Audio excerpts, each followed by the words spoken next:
Bienvenue ici au Tolonnais, nous sommes à l'ouest d'Aix-en-Provence sur la route Cézanne. Enfin, dans ces eaux-là, on va faire le tour du proprio de la Skoda Enyaq 4. C'est parti!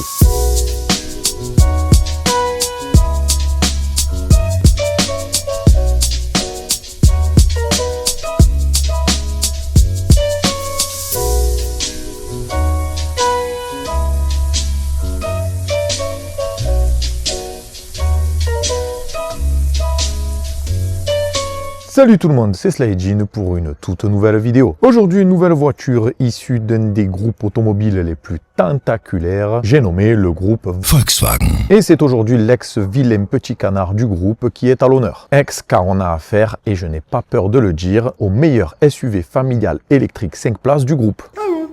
Avec une histoire tumultueuse et une réputation pas terrible, a réussi à nous pondre ce banger. Et je vais vous en résumer l'histoire récente, non sans vous avoir bien sûr laissé le temps de cliquer sur le bouton j'aime, de vous abonner à ma chaîne, c'est très important, et d'activer la cloche. Merci pour ça.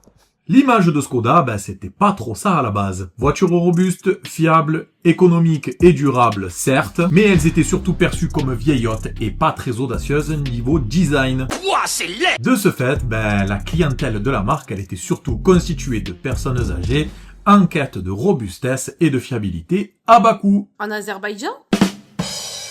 Ça les a pas empêchés de sortir la Skoda favorite, une véritable révolution après des années à nous pondre des merguez. D'ailleurs, c'était non seulement une révolution technique, puisque c'était une tout à l'avant, une traction avant, pléonasme, mais aussi une révolution niveau design, puisqu'elle doit son coup de crayon au célèbre designer Bertone. Petit aparté sur le carrossier italien, ils nous ont pondu des bangers, comme par exemple cette hypercar légendaire, la Lamborghini Miura,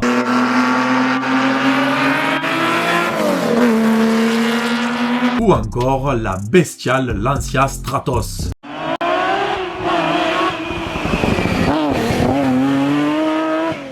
Mais parfois, je sais pas, ils devaient avoir un problème avec leur crayon, puisqu'ils ont aussi dessiné l'affreuse Opel Kadett, pléonasme, et les non moins dégueulasses Citroën BX et XM, pléonasme. Bref, je diverge. Pourquoi je vous parle de la favorite? Bonne question. Tout simplement parce que ces bonnes ventes n'empêcheront pas les caisses de Skoda de se vider. Et du coup, en bon vautour, c'est en 1991 que Volkswagen rachète Skoda, le constructeur tchèque. Et pas avec un chèque en bois. Skoda va donc intégrer ce groupe tentaculaire et sera donc chargé de produire des voitures fiables, pas chères. Petit saut dans le temps, on arrive après le Dieselgate en pleine révolution électrique. Le groupe Volkswagen nous pond la plateforme MB qui, comme la barre de fer, est une plateforme à tout faire. Monsieur, c'est pas... De la citadine Cupra Born au minibus Volkswagen ID Buzz. Entre les deux, on retrouve la catégorie ultra concurrentielle des SUV électriques familiaux. Cette dernière est dominée de la tête et des épaules par la Tesla Model Y, dont vous retrouverez le tour du proprio quelque part ici. Au sein du groupe, on retrouve la Volkswagen ID4 et le Q4 e-tron de chez Audi. Et bien évidemment, la Skoda Enyaq 4. Et qui c'est qui est la plus mieux de toutes? La Skoda Enyaq 4, bien sûr. Dites-vous bien qu'en 2024, c'est la voiture électrique du groupe dans ce segment la plus vendue en France. Pourquoi? Bonne question. Eh bien, je vais vous le démontrer tout de suite. De retour au Tolonnais pour faire le tour du proprio de la Skoda Enyaq 4. On a affaire à une version Sportline 60, à savoir une des plus populaires. Un seul moteur, propulsion, SUV familial 5 places, bien équipé et pour plus de 2 tonnes. Alors, c'est pas ce qui manque sur le marché, on le sait. Il y a une concurrence qui est ultra féroce dans ce segment qui est dominé par la Tesla Model Y. Ça tombe bien. J'en ai eu une en plus de Tesla Model Y, donc je vais pouvoir comparer cette Skoda à la référence du marché. Son proprio est un bon mari avec 2 enfants. Il avait besoin de place, de confort et que la voiture soit capable d'enfiler les kilomètres sur le réseau secondaire et sur autoroute. Et c'est tout naturellement qu'il a choisi de jeter son dévolu sur une voiture de ce segment. Et si cette Skoda a gagné les faveurs de son cœur, c'est notamment au profit du Cayenne hybride, celui qu'il aurait pu choisir aussi. Mais évidemment, c'est pas le même budget. Alors perso, moi j'aime pas Volkswagen. J'ai même une aversion toute particulière pour ce groupe. Le fait que j'ai eu une mauvaise expérience avec le le SAV sur la voiture de ma femme. Oh, il est peut-être pour quelque chose. Les voitures qu'ils font sont globalement chiantes. Elles partagent toutes les mêmes pièces. Pour vous dire, même le moteur le plus exclusif, le W16 de chez Bugatti sur la Veyron, sur la Chiron, ce moteur incroyable, c'est une ressucée du W8 ou du VR6 qu'on peut retrouver chez Volkswagen, notamment sur T'as pas cette W8 et la Golf VR6. Cependant, elle est vraiment pas si mal cette Skoda Enyaq 4. Je peux affirmer sans difficulté que c'est la plus jolie voiture électrique du groupe Volkswagen et même de la catégorie. Alors si vous n'êtes pas d'accord, n'hésitez pas à me dire comment vous la trouvez esthétiquement, à me dire quel est votre préféré, mais surtout remettez vos goûts en question, sérieux, c'est pas possible. Regardez-moi ça, c'est musclé, c'est racé, vraiment il y a du travail, ça change de ce design en goutte d'eau de la modèle Y qui est repompé à foison par l'ensemble des constructeurs chinois. C'est beaucoup mieux que les rondeurs de l'ID4 de Volkswagen et vraiment beaucoup mieux que la Q4 e-tron qui est mal dessinée selon moi, trop haute ou trop étroite, à vous de choisir. Ici, les lignes sont tendues comme un string, il y a quelque chose de très affirmé qui en ressort. De profil, elle est très bien campée sur ses jantes de 20 pouces. Elle a une ligne de toit qui est légèrement fuyante, rendant la version coupée complètement inutile à mes yeux. Bref, c'est à des années-lumière de l'image de Skoda. Et pour son proprio, le look a vraiment fait mouche, parce que le côté autoroute et long trajet, on va en parler après. Le coffre, lui, il est vraiment pas très grand au regard du gabarit du véhicule, mais il est suffisant pour notre proprio. Le sous-coffre, pareil, vraiment, c'est pas la folie, il y a juste de quoi ranger le câble de recharge et les boules, vraiment, c'est insuffisant à mon sens. Le pire, c'est qu'à l'avant, il n'y a même pas de frein qu'ils ont réussi à caler le moteur sous le capot, ce qui est logique sur une thermique, beaucoup moins sur une électrique. Pour moi, c'est vraiment un mauvais point pour un véhicule à vocation familiale. Bon à savoir, il y a quelques fadas qui se sont amusés à inventer un coffre qui vient se poser juste au-dessus du moteur, à fixer sur la barre ici. Je vous mets une petite vidéo de démonstration. Mais le gros scandale sur cette voiture, c'est l'absence de vérin pour ouvrir le capot avant. Quelle horreur, on est en 2025. Certes, la voiture elle est de 2020, mais c'est inacceptable sur une voiture de cette gamme. Même sur la modèle Y, il y a des vérins à l'avant. Du coup, encore une fois, il y a des gens qui se sont amusés à faire un vérin en accessoire. À l'intérieur de cette Skoda Enyaq 4, cet intérieur, on y accède sans contact, mais pas d'ouverture avec le téléphone, c'est un petit peu dommage. On apprécie cependant cette impression d'espace.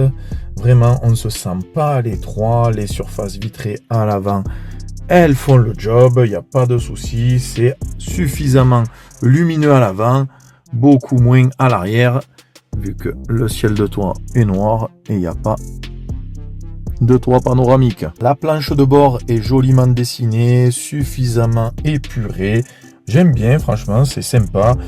C'est moins épuré que la modèle Y. Il y a des boutons, il y en a quelques-uns sur les côtés à gauche du volant. Sur le volant, on va en reparler.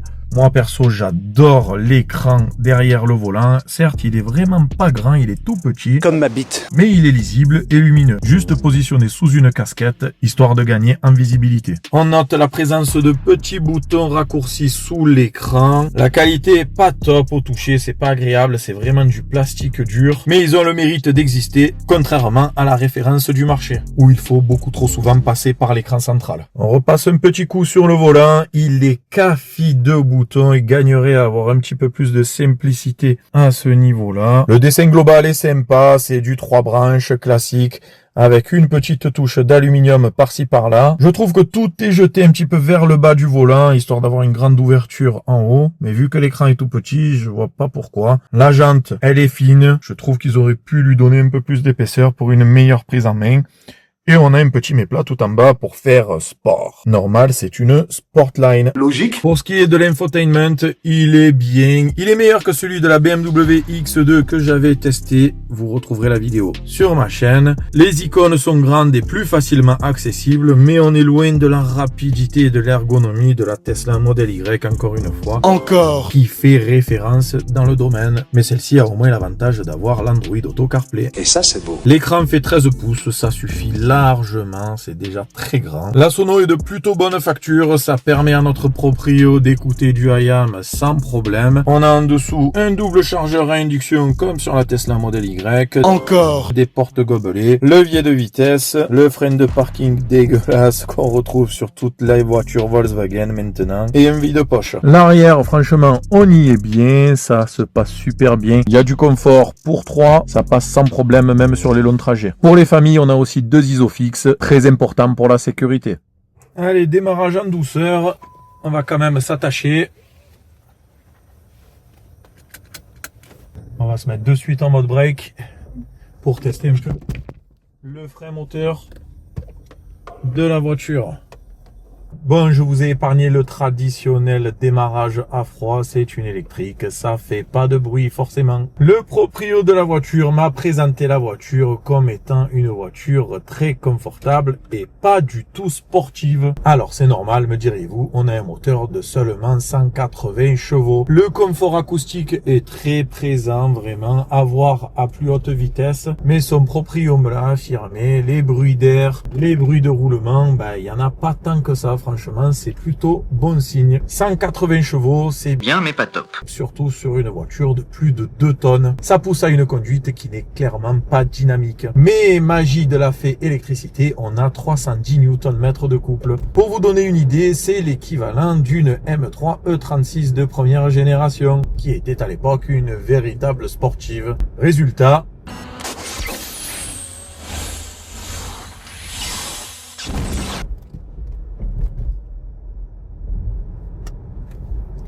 alors, niveau accélération, c'est là, il y a quelque chose, mais clairement, c'est pas foudroyant. Bon, je sais, la comparaison avec la M3 est complètement foireuse. Merci. Alors, j'ai testé un petit peu la récupération d'énergie au moment de lâcher la pédale d'accélérateur. C'est pas incroyable, hein, vraiment. Il y a beaucoup de marques qui font mieux. On arrive quasiment à l'arrêt. Elle continue un petit peu à rouler. C'est pas mal. Avec un petit peu d'habitude, on peut conduire à une seule pédale. Le volant, je vous le confirme, il est vraiment trop compliqué. J'ose même pas y toucher. On a du régulateur de vitesse. On a la commande vocale, les boutons pour changer de station de radio, sûrement des trucs pour les aides à la conduite, pour les radars. Bref, c'est bordel. Il faut, à mon avis, bac plus 12. Pour arriver à s'en sortir. Pour ce qui est de la sono, je confirme, elle est vraiment sympa, elle est suffisante. C'est pas une sono de gamme, loin de là, mais ça fait le job. Un des trucs qui m'a vraiment choqué en prenant le volant de cette voiture, c'est vraiment les reflets dans le pare-brise de la planche de bord. Je vois tous les détails à travers, c'est horrible. Niveau confort de roulement, on sent que c'est sec, on sent que c'est rigide, mais les sièges sont vraiment très bien. Ils sont confortables et ils offrent un super maintien sur les côtés, que ce soit au niveau de l'assise et du dossier. Allez, on va retester un petit peu l'accélération sur les routes sinueuses de l'arrière-pays aixois. Ah, il y a de la santé, ça a de la santé quand même, hein, franchement.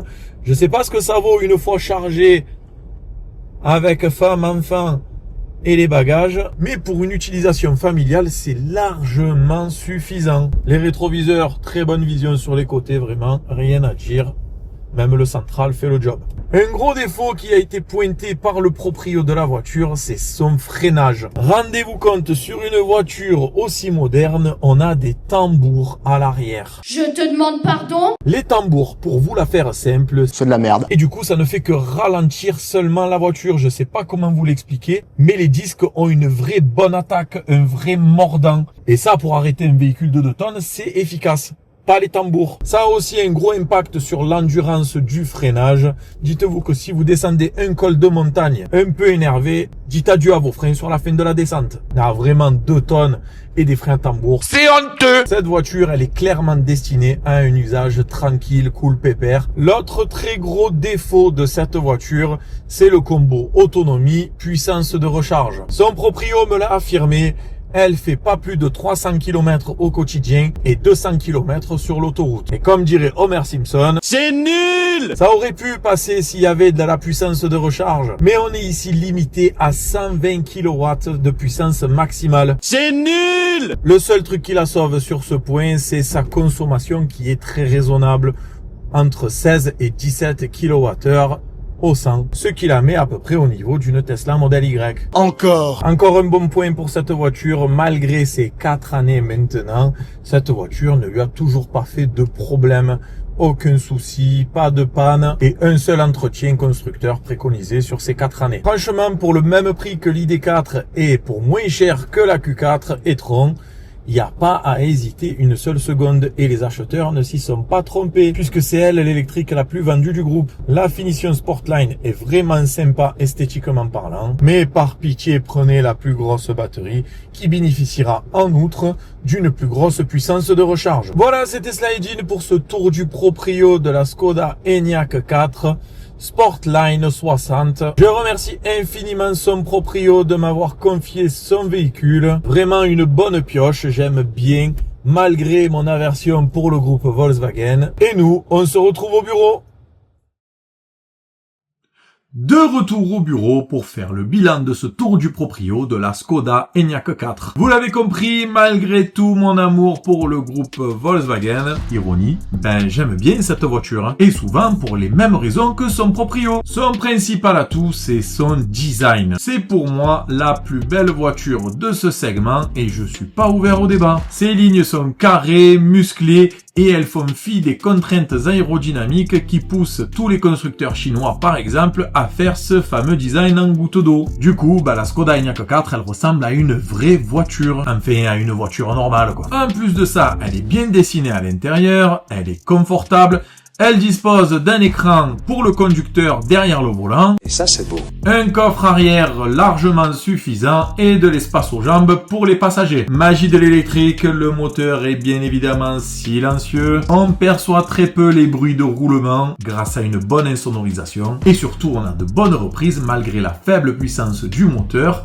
et le poids de la voiture. Ce poids, malheureusement, on ne pourra pas l'oublier au moment de freiner, vu que Skoda a eu l'excellente idée de nous mettre des tambours à l'arrière. Alors ok, on se sert beaucoup du frein régénératif avec une voiture électrique. Vous savez, le truc qui permet de récupérer de l'électricité comme une dynamo. Ok, on anticipe beaucoup plus les freinages, mais franchement, On bat les couilles frère. vu le segment, vu le tarif, on est en droit d'exiger des freins à disque à l'avant et à l'arrière. Entiendo. L'autre gros défaut du véhicule, c'est sa puissance de recharge. Rendez-vous compte, on est sur du 120 kW pour cette version, ce qui nous fait un 10-80% en au moins 40 minutes. Et 40 minutes sur une aire de repos. Oh putain, c'est long. Perso, je traverse plusieurs fois par an le pays.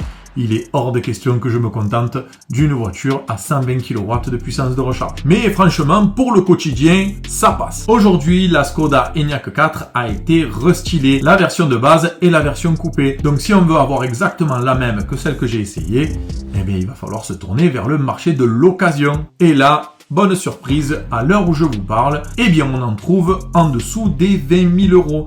Et 20 000 € pour un SUV familial électrique, c'est imbattable. Donc franchement, si vous n'êtes pas du genre à faire des longs trajets régulièrement, n'hésitez pas, c'est le bon choix. Dans le cas contraire, je vous orienterai plus vers la Ioniq 5 qui, elle, bénéficie d'une plateforme 800 volts lui permettant de se recharger de 10 à 80% en 20 minutes. Pas mal, non? C'est pas français par contre. Et pour la référence du segment, la Model Y, il va falloir rallonger un peu. Comptez au moins 25 000 € d'occasion. Voilà, c'était Slide In pour ce tour du proprio de la Skoda Enyaq 4. Un grand merci à son proprio de m'avoir confié son véhicule. Merci à vous aussi d'être resté jusqu'au bout de la vidéo. Pensez à liker, pensez à vous abonner, c'est très important. Et nous, on se retrouve très prochainement pour une nouvelle vidéo. Et comme le dirait si bien le chef du village, ce bon vieux Pierre. Bon bah au revoir. Ciao!